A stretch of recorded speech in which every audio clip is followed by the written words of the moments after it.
नमस्कार। दिन भर की बड़ी खबरों में आपका स्वागत है। मैं हूं अंशिता श्रीवास्तव। इस बुलेटिन में आज बात होगी यूक्रेन रूस के बीच बढ़ते तनाव की, यूपी विधानसभा चुनाव में 5वें दौर के प्रचार की, जानेंगे महाराष्ट्र में नवाब मलिक की गिरफ्तारी के बाद कैसे गरमाई सियासत, कर्नाटक में हिजाब विवाद के बीच अब कौन सा विवाद आया सामने, बात करेंगे राजस्थान बीजेपी अध्यक्ष की माफी की, मोदी सरकार के दावों की खुलती पोल की, और बुलेटिन के आखिर में बात भारतीय बाजार में मची हलचल की। लेकिन तमाम बड़ी खबरों से पहले एक नजर सुर्खियों पर। यूपी में छठे चरण के चुनावों में भी दागी उम्मीदवारों की भरमार, सभी पार्टियों ने जमकर लगाया दागियों पर दाव। एडीआर रिपोर्ट में दावा 670 में से 151 उम्मीदवारों पर दर्ज हैं आपराधिक मामले। सपा ने दिए सबसे ज्यादा दागी उम्मीदवारों को टिकट, बीजेपी भी पीछे नहीं। उत्तर प्रदेश के डुमरियागंज पहुंचे शिवसेना सांसद संजय राउत ने योगी सरकार पर साधा निशाना, बोले किसके शरीर में कितना खून है ये 10 मार्च को पता चलेगा। व्हाट्सएप ग्रुप पर आपत्तिजनक पोस्ट को लेकर केरल हाईकोर्ट का फैसला, आपत्तिजनक पोस्ट के लिए व्हाट्सएप एडमिन को नहीं ठहरा सकते जिम्मेदार। डीजल पेट्रोल पर टैक्स घटाने की तैयारी में केंद्र सरकार, डीजल पेट्रोल पर लगने वाली एक्साइज ड्यूटी को कम करने के मामले में पीएम मोदी ने की वित्त मंत्री से बात, 10 मार्च के बाद कम हो सकती है एक्साइज ड्यूटी। तो अब सुर्खियों के बाद बात आज की सबसे बड़ी खबर की। यूक्रेन और रूस के बीच लंबे समय से चल रहे तनाव के बीच आज रूस ने अपनी ताकत का एक नमूना दिखाया।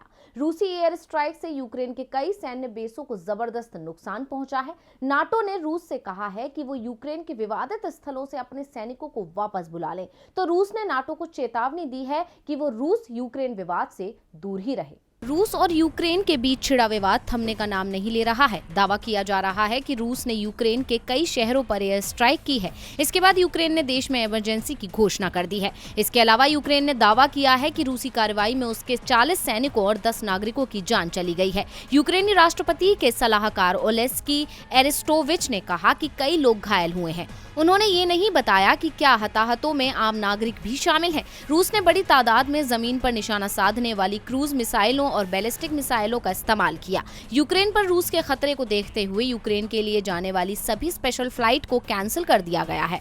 वहीं अब इस पूरे मामले पर नाटो की प्रतिक्रिया आई है। नाटो का कहना है कि रूस यूक्रेन से जल्द अपनी सेना हटाए। नाटो के सेक्रेटरी जनरल स्टोल्टेनबर्ग ने कहा कि नाटो पूरे तरीके से इस संकट में यूक्रेन के साथ खड़ा है। नाटो सहयोगियों ने यह तय किया है कि रूस के इस कदम के बाद हम उन पर कई तरह के प्रतिबंध लगाएंगे। पश्चिमी देश यूक्रेन के सपोर्ट में आ गए हैं। रूस यूक्रेन तनाव का असर दुनिया की अर्थव्यवस्था पर भी दिख रहा है। उधर दोनों देशों के बीच युद्ध शुरू होने के बाद भारत सरकार भी हरकत में आ गई है। भारत के करीब 18,000 लोग यूक्रेन में फंस गए हैं। हवाई यातायात बंद होने के चलते यूक्रेन में फंसे भारतीयों को भारतीय दूतावास के संपर्क में रहने के लिए कहा है। साथ ही जरूरत होने पर भी घर के बाहर निकलने की हिदायत दी गई है। यूक्रेन में फंसे लोगों को सुरक्षित निकालने के लिए भारत दूसरे विकल्पों पर भी विचार कर रहा है। रूस यूक्रेन के बीच ठन गई है तो भारत में राजनीतिक दलों के बीच विधानसभा चुनाव में ठनी हुई है। यूपी में 5वें चरण में 27 फरवरी को 61 विधानसभा सीटों पर मतदान होना है। इसके लिए कल यानी 25 फरवरी को प्रचार अभियान समाप्त हो जाएगा। चुनाव प्रचार में सभी राजनीतिक दलों ने अपनी पूरी ताकत लगा दी है। तो आज कहां किस दिग्गज ने साधा निशाना, देखिए ये रिपोर्ट। उत्तर प्रदेश में 4 चरणों का मतदान संपन्न हो चुका है। सबकी नजर अब 5वें चरण के मतदान पर है। ऐसे में रैली और जनसभाओं का दौर चरम पर है। सभी सियासी दल अब 5वें चरण के लिए कड़ी मेहनत कर रहे हैं और जनता को लुभाने के लिए कई वादे कर रहे हैं। इसी कड़ी में आज सपा प्रमुख अखिलेश यादव प्रयागराज जिले की हंडिया विधानसभा में थे, जहां उन्होंने बीजेपी पर जमकर निशाना साधा है। बीजेपी पर हमला बोलते हुए अखिलेश ने IAS PCS में भर्ती का मुद्दा उठाया। अखिलेश ने कहा कि गर्मी निकालने वालों ने भर्ती नहीं निकाली। आज युवाओं की उम्र बढ़ गई है, भर्ती निकालने के नाम पर इनके मुंह पर ताले लगे हैं। युवाओं की कड़ी मेहनत के बाद भी सरकार ने 3 साल से सेना में भर्ती नहीं निकाली है। अखिलेश यादव जहां प्रदेश में भर्ती की बात कर रहे हैं, वहीं कांग्रेस महासचिव ने बीजेपी पर जाति और धर्म की राजनीति करने का आरोप लगाया है। कांग्रेस महासचिव प्रियंका गांधी ने बाराबंकी में कहा, उत्तर प्रदेश की राजनीति में जाति और धर्म पर ज्यादा जोर होने से राजनेता बेफिक्र हो गए हैं और वो असल मुद्दों को दरकिनार कर रहे हैं। बीजेपी पूरे देश में जनता से झूठ बोलने का काम करती है और जनता इनके जाल में फंस जाती है, लेकिन अब जनता भी इनके झूठे वादों से वाकिफ हो चुकी है। प्रियंका गांधी जहां बीजेपी पर धर्म की राजनीति करने का आरोप लगा रही हैं, तो वहीं आज सूबे के मुखिया योगी आदित्यनाथ बाराबंकी में ही हिंदुत्व कार्ड खेलते हुए नजर आए।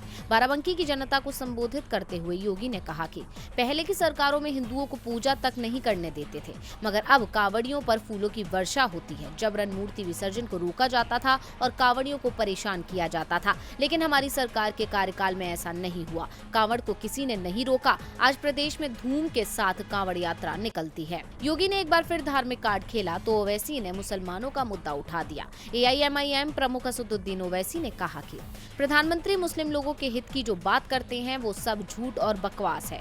देश की जनता बीजेपी के झूठे वादों में नहीं आने वाली। इस देश में कई प्रधानमंत्री आए और चले गए। हम देश का नमक खाते हैं, बीजेपी या मोदी का नहीं। किसानों के खेत में जो छुट्टा जानवर घूमते हैं और फसलों को चट कर जाते हैं, उनके लिए क्या योजना है, इसका बखान जनता के सामने बीजेपी क्यों नहीं करती है। नमक योगी मोदी का नहीं है। हम लोग नमक से लेकर पानी जो भी खाते पीते हैं उसकी अदायगी करते हैं। ओवैसी ने तो नमक से लेकर पानी तक की बात कह दी। साथ ही बीजेपी के झूठे दावों की भी बात जनता के सामने रख दी। अब जनता किसे झूठा और किसे सच्चा मानती है, ये तो 10 मार्च को ही पता चलेगा। योगी गर्मी निकालने की बात कर रहे हैं तो विपक्ष भर्ती की पूछ रहा है। यूपी में चुनावों की गर्मा गर्मी है तो महाराष्ट्र की राजनीति नवाब मलिक की गिरफ्तारी से सुलग उठी है।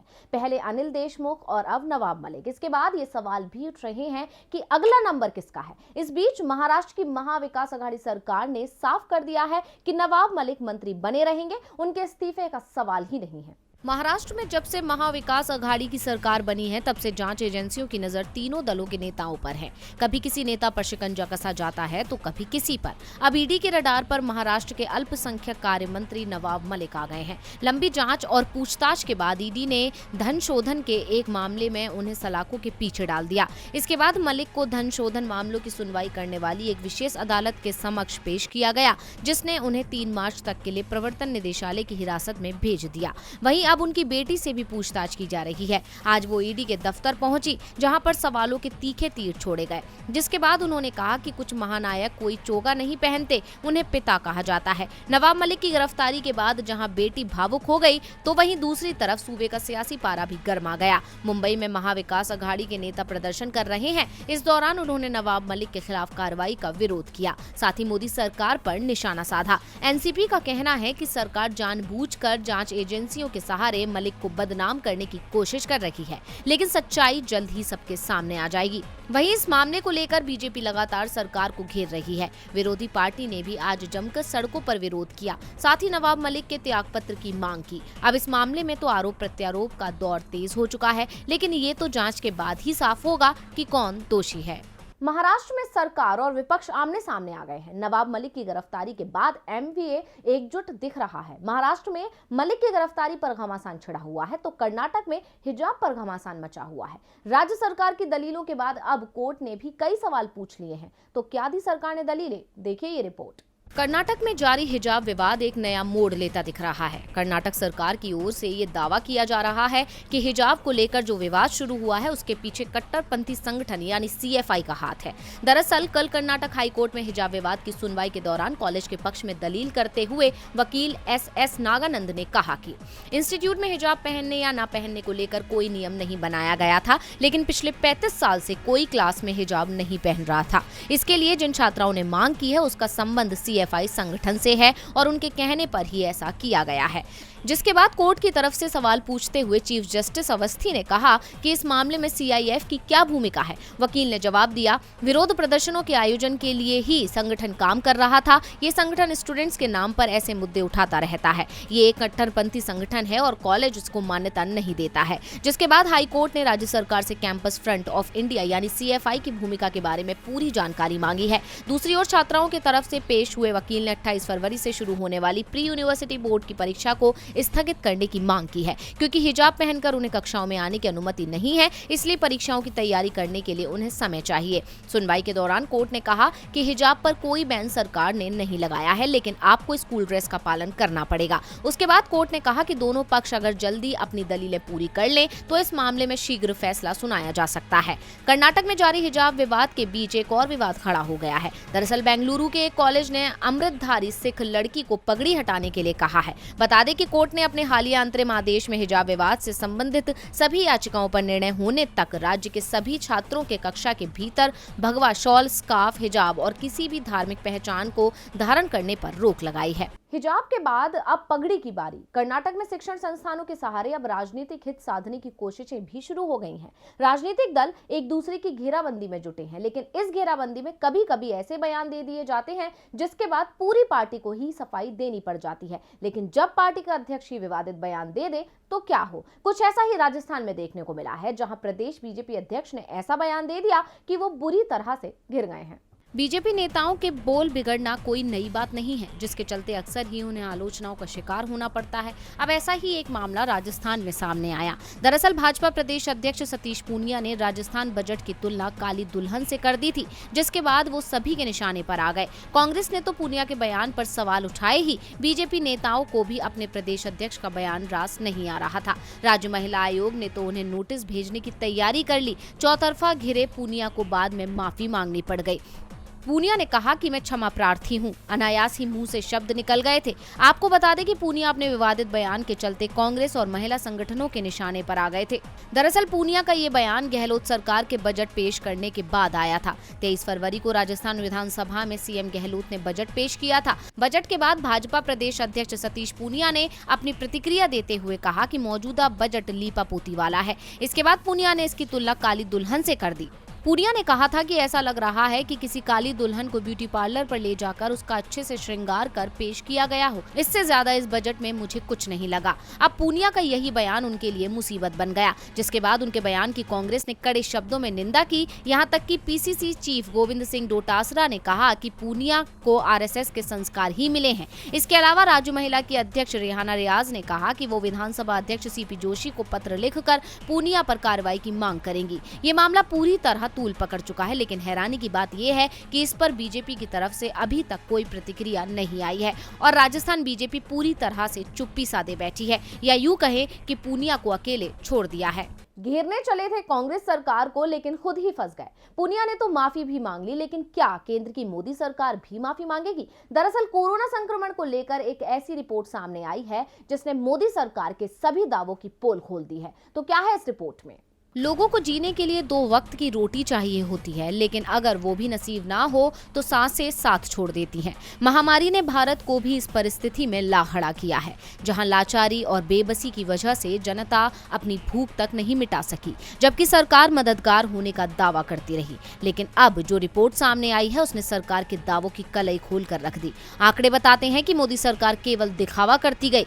इस आधी हकीकत और आधे फसाने में जनता की जान जाती चली गई। दरअसल एक सर्वेक्षण आधारित रिपोर्ट में बताया गया है कि पिछले साल दूसरी लहर के बाद हाशिए के वर्गों को खाद्य असुरक्षा का सामना करना पड़ा है। राइट टू फूड कैंपेन द्वारा आयोजित हंगर वॉच सर्वे 2 में पाया गया है कि 41% उत्तरदाताओं ने महामारी के दौरान भोजन की पोषण गुणवत्ता में गिरावट देखी थी। रिपोर्ट के मुताबिक 60% परिवारों ने बताया कि वो भोजन के बारे में चिंतित हैं या स्वस्थ भोजन नहीं खा पा रहे हैं। 6,697 लोगों में से केवल 34% ने बताया कि सर्वेक्षण से पहले के महीने में उनके घरों में अनाज की खपत पर्याप्त थी। आधे लोगों ने महीने में 2 से 3 बार पर्याप्त भोजन न मिलने की बात कही। ये आंकड़े बताते हैं कि देश में मोदी सरकार जनता को भरपेट रोटी तक नहीं दे पाई। यही आलम पहली लहर के बाद भी था। सर्वेक्षण के पहले चरण में बताया गया था कि महामारी के दौरान आय में गिरावट आई है।